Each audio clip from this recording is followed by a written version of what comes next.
They've taken on the most powerful force in their lives, their own church, exposing what they say is a terrible evil.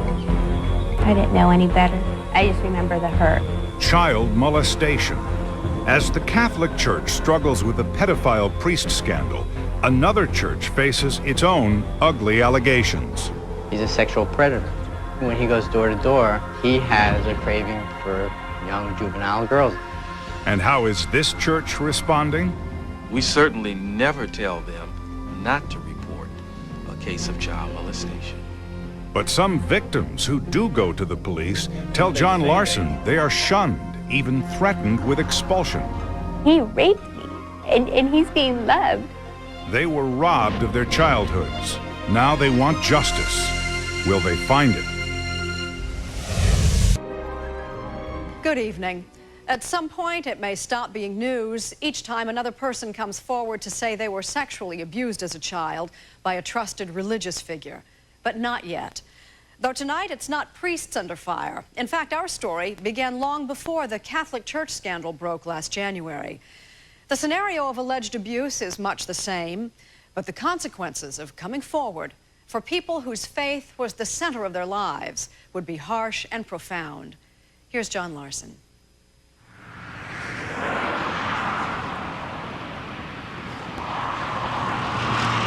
In a small town like Othello, Washington, neighbors are often friends, and friends like family, which makes the story you're about to hear even more painful. Because for Erica Garza, who grew up here, there was no one closer, no one she trusted more than her parents' best friend.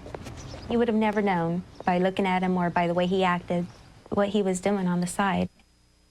What that friend, Manuel Belize, was doing was molesting Erica, sexually abusing her. She says it started when she was just 5 years old. I remember it just like it was yesterday. What was your reaction when he first started touching you? I didn't know any better. I just remember it hurt. Out of anything, I just remember the hurt. A hurt that grew, she says, because her molester pressured her to keep it all a secret. And while that may not be surprising, this isn't a story about a molester trying to stay in the shadows. This is a story about others who may have played a role not only in Erica's abuse, but the abuse of other victims as well. They didn't care about what had happened. Everything they did was trying to hide the facts. Both Erica and her molester were members of the same church, Jehovah's Witnesses. Are you taking part in the preaching work where... Jehovah's Witnesses are evangelical Christians, best known for going door to door handing out Awake magazine. Jehovah's Witnesses have 6 million members worldwide and some controversial rules.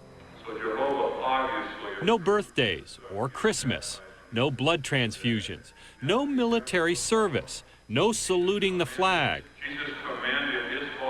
all of which separates them, sometimes even isolates them from mainstream America. In fact, in the world of Jehovah's Witnesses, anyone outside the church, most of you watching tonight, are considered part of Satan's world, a world which, as depicted in the church's literature, will be destroyed by God. True Jehovah's Witnesses, those who closely follow the church's rules, will survive to live forever on a perfect earth. But now there are accusations that the church, run out of its headquarters in New York, called the Watchtower Society, is covering up cases of child molestation, protecting molesters, and keeping secrets that put children at risk. Consider what happened to Erica Garza. By the time she was 16, Erica's family had moved away from Othello to a new home and new Kingdom Hall in California, where one day she found the courage to tell her family her terrible secret. And what did her father, Reuben Garza, do? Report it to the police? No, never mentioned report it to the police. Take care of it in the congregation. Reuben Garza, who was one of the church's lay ministers or elders, says that's precisely what Jehovah's Witness leaders had taught him. And so instead of going to the police, he and his wife Alejandra called the elders back in Othello. But let me say the obvious. I mean, your daughter had been raped. Didn't you think, I gotta go to the cops? That was my first reaction. But as a witness, first you gotta go to the elders when you have a problem. But the elders didn't go to the police either. Why? Well, legally, they didn't have to.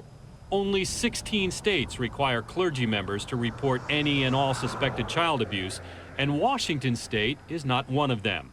Instead, church elders opened their own internal investigation. It's one of the things that sets Jehovah's Witnesses apart from most other religious groups. The church has its own judicial system.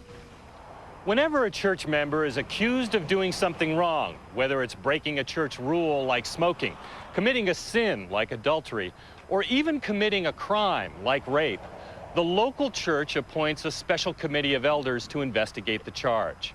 Now, if the accused is found guilty, they can be reprimanded or, in worst cases, kicked out of the church, disfellowshipped, potentially cut off from their friends and family, losing their chance, they believe, at everlasting life. For a Jehovah's Witness, there can be no greater punishment. You did your best, baby. Erica Garza expected her molester would, at the very least, be disfellowshipped. But after 5 months of waiting for the church in Othello to act, she got angry and did the unthinkable. So I called my elders and I said, look, I'm taking it to the police. What did they say? Don't, or else. Or else what? That's what I said. I said, or else what? And he said, just don't. I said, what, I'll be disfellowshipped? If I take it to the police, is that what's gonna happen to me? And he said, yes, you will be disfellowshipped. And I was just like, what? You're gonna disfellowship me for being raped, yet the guy who raped me is still a Jehovah's Witness? And they said, don't take it to the police. You will be condemned by God. It was October 1996. And Erica says she finally decided whatever the penalty, she had to go to the police. Following an investigation, Manuel Belize was charged with molestation and rape. And the church? Erica says her California Kingdom Hall not only shunned her, but shunned her family as well. What happened? Was removed as an elder. So they kicked you out? Yes, they did. Erica felt abused, abandoned by her church, and alone. But what she couldn't have known was that it would be 4 more years before another Jehovah's Witness. This time, an elder 2,000 miles away would take a special interest in Erica's case. The elder had uncovered evidence, he says, that there were many more victims like Erica within witness kingdom halls.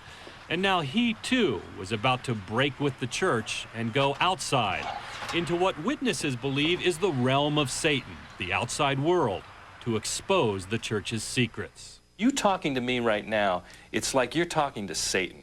That's correct. I'm attacking God, is what they've said about me. In the view of the church, sitting down with us right now. Yes. Bill Bowen is a candle maker in Kentucky and a lifelong Jehovah's Witness. It all began, he says, about 2 years ago when he was filing confidential church records at the local Kingdom Hall and stumbled on this letter. It described an admission dating back to the 1980s, a molestation case that he says the church had swept under the rug. About how old was this child that was involved in this case? As I reviewed the material, it appeared to me she was about 11 years of age. And the admitted molester? A man Bowen knew well, a fellow elder who got only a slap on the wrist from the church and was never reported to police. Outraged, Bowen put a message on the internet to see if there were other similar cases. The response, he says, was an avalanche of pain and frustration. These were all Jehovah's Witnesses that had been molested and silenced within the church. Bill Bowen is not saying Jehovah's Witnesses have more molesters than any other religious group. The problem, he says, is how the church handles the cases that come to its attention. Like the case of Daniel Fitzwater, a Jehovah's Witness elder in Nevada. Bowen discovered that according to the church's own internal records, church officials knew of 17 girls who had accused Fitzwater of molesting them. But police say the church never passed that information on to them. Bowen also learned that in New Hampshire, Paul Berry beat and sexually tortured his stepdaughter Holly Brewer from the time she was 4. But Holly's mother says that when she complained to church elders that Barry was beating Holly and her other kids, the elders told her to be a better wife and to pray more. She also says they never informed police as required by state law. The church denies that, saying she never told them of the abuse. Holly later ran away from home and says she disfigured herself with tattoos and piercings in response to the abuse. It started out by me internalizing the pain. It really did. It started by me, I want to mess myself up. I want to make myself look as ugly as I can. I don't want any guys to hit on me. I don't want to be attractive to people. Both Paul Barry in New Hampshire and Daniel Fitzwater in Nevada ultimately were convicted of sexual crimes and are now in prison. But Bill Bowen says many others in the church accused of sexual abuse have never been reported to police. It's a claim he says he's heard, though not verified, from several hundred current and former church members. His conclusion? Disturbing, to say the least. It's a pedophile paradise within the organization. I believe that. What's the danger that you've been consumed by this to the point that you've blown it all out of proportion? I mean, pedophile paradise? Come on. I believe it with all my heart. There is a massive problem in the organization. But Bill Bowen is just one man in one congregation in Kentucky. This woman, Barbara Anderson, worked for a decade inside Jehovah's Witness headquarters.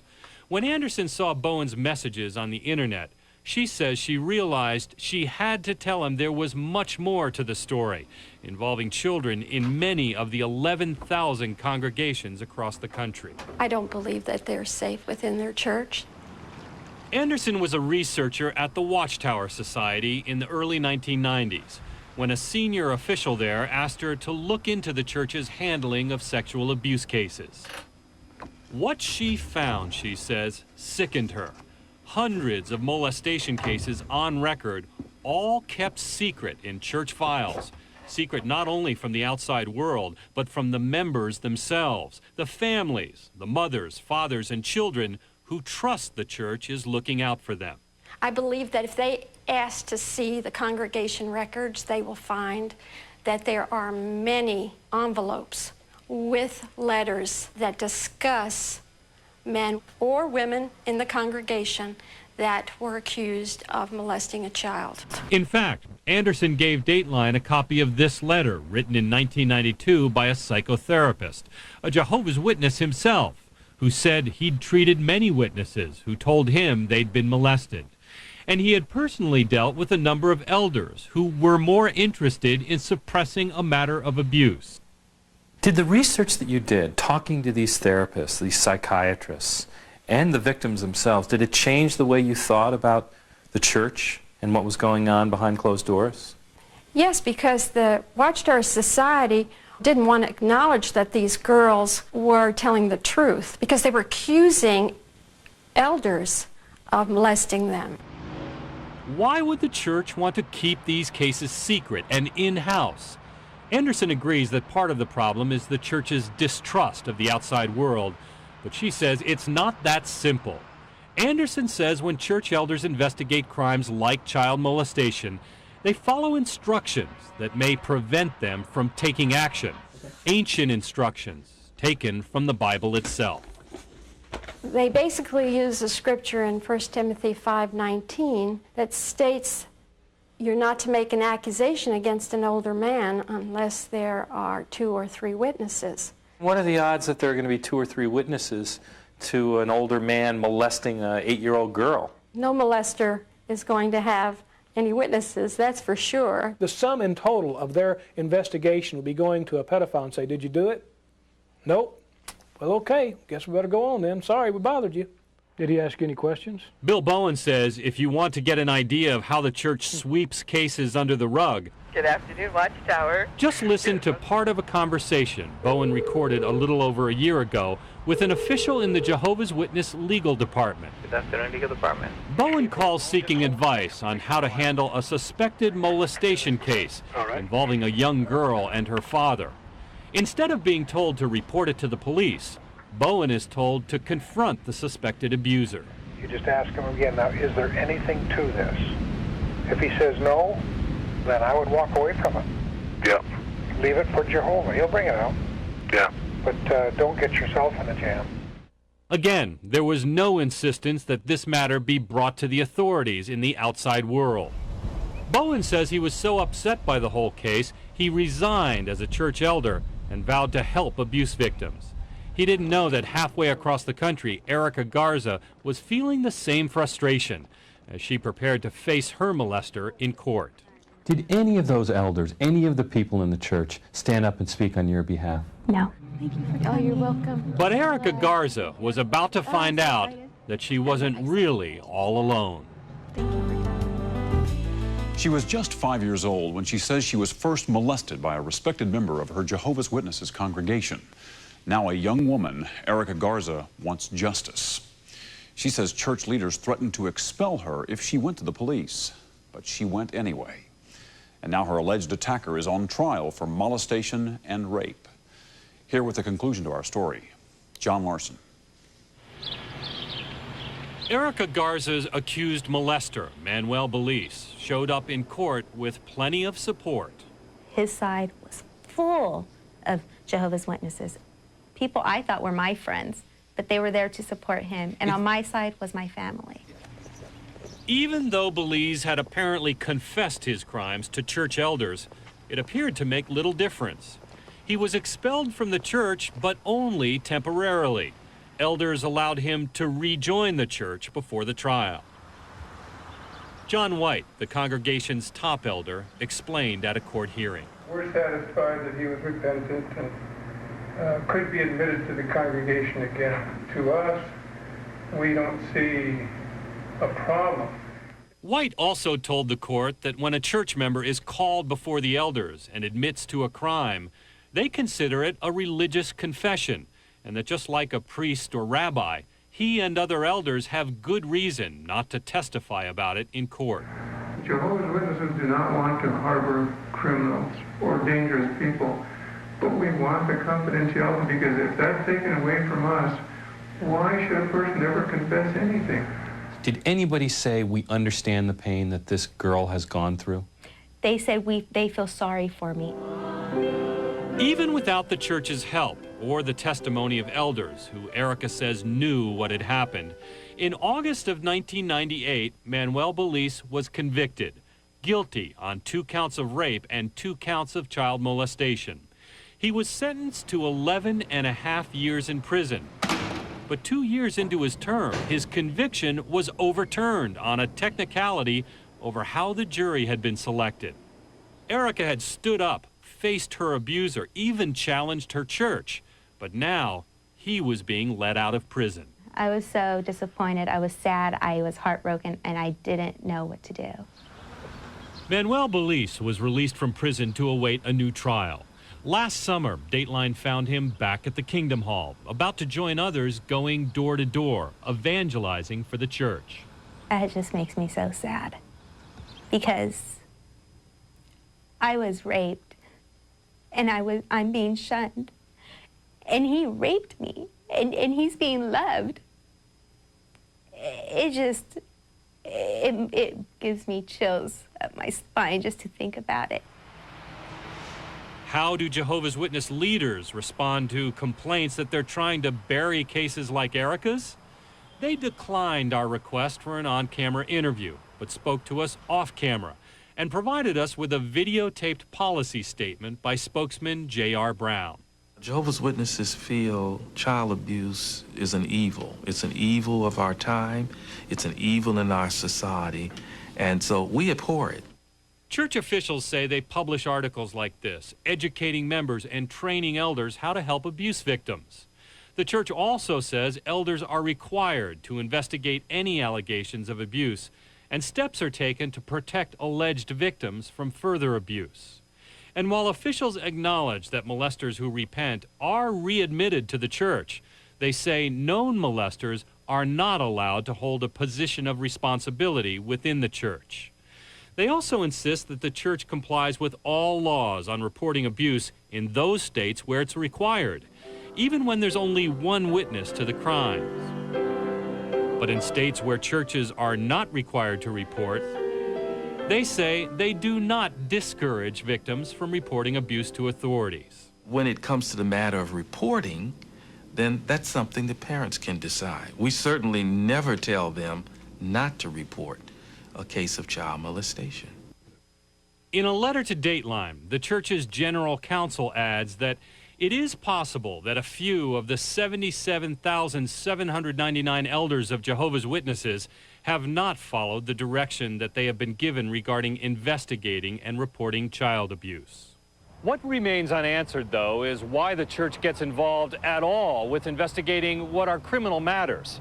And just how often do they turn one of their own into authorities? We asked the church for some examples, proof that they're as tough as they say they are on members who abuse children. The church waited 6 months, but finally offered us 2 cases. And right away, we noticed something. In both cases, the victims were Jehovah's Witnesses, but their alleged molesters were not. They were non-believers from outside the church.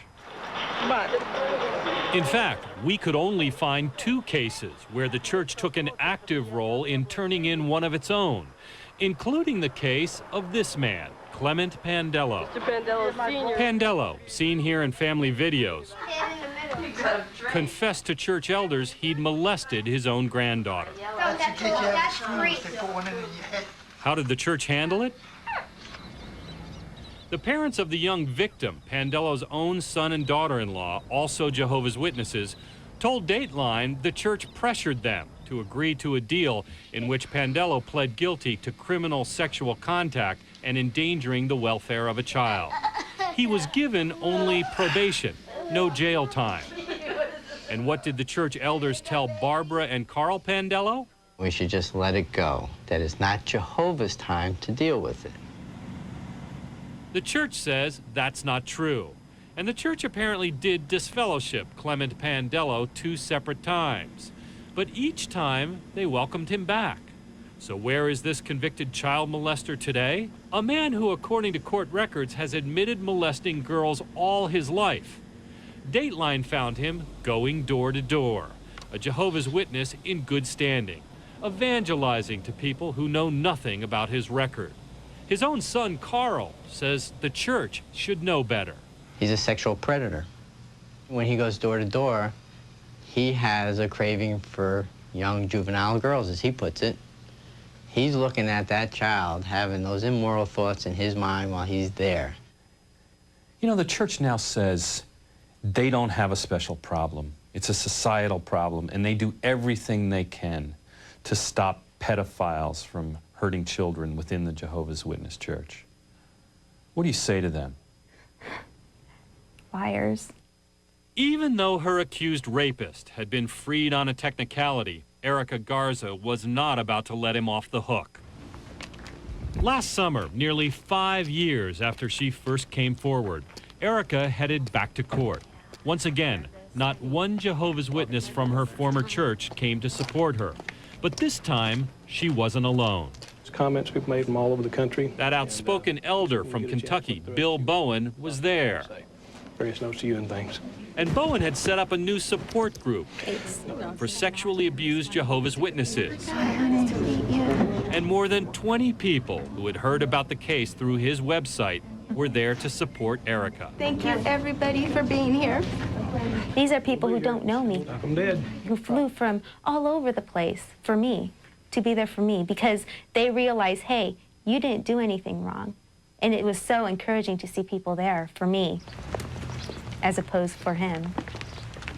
In court, Manuel Belize took the stand. He denied molesting Erica, but did admit touching her inappropriately. Once again, Belize was found guilty. Guilty, guilty, guilty, guilty. Erica Garza says she has found justice in spite of her church. Oh, I can't believe it. On all 4 counts. Justice, a little bit of justice. You deserve it. Thank you, God. Thank you, Lord. Her molester has been sent to prison for 11.5 years. Thank you for all your help, Bill. You'll sleep well tonight, won't you? Oh, yeah. All Erica wants now, she says, is for the church to change its policy and give molestation victims simple advice. Take it to the police. Hey, encourage me to take it to the police. Don't tell me not to. Erica Garza and Holly Brewer are both suing the Watchtower Society and their local congregations. The church is fighting the lawsuits. The church also told Dateline that while some known pedophiles still go door to door, they are not allowed to do so alone. The church also told Dateline that while some known pedophiles still go door to door, they are not allowed to do so alone. Some known pedophiles still go door to door. They are not allowed to do so alone.